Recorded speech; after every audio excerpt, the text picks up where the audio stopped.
Helo na, yn enw i yw Gareth Ellis a dwi wedi dod yma i'r geit yng Nghaerdydd i weld cartref cwrs newydd cyffroes Prifysgol Cymru y Drindod Dewi Sant BA Perfformio.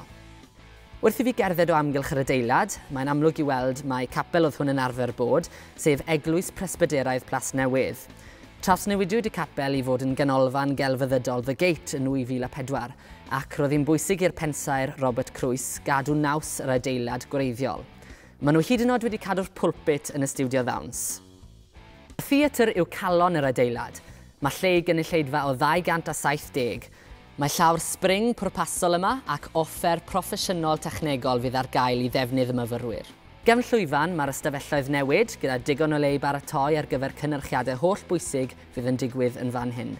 Mae'r stiwdio ddawns aml bwrpas yn meddu ar bopeth sydd ei angen ar gyfer y sesiynau corfforol. Mae yna ddrychau o'r to i'r llawr ac mae wedi springo yn bwrpasol. Mae yna hefyd ardaloedd tawel o fewn yr adeilad, fel ych chi'n gallu gweld. Mae yna gyfle i chi ymlacio neu wneud ychydig o waith paratoi. Yn ogystal â hyn i gyd, mae'r Canolfan yn arddangos gwaith artistiaid lleol yn gyson. Mae'r galeri yn newid bob mis i arddangos gweithiau amrywiol.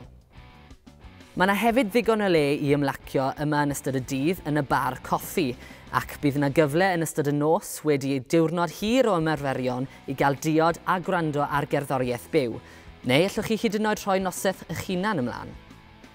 Yn ogystal â'r holl gyfleusterau arbennig sydd yma, mae'r staff cyfeillgar ar gael i helpu ar unrhyw adeg.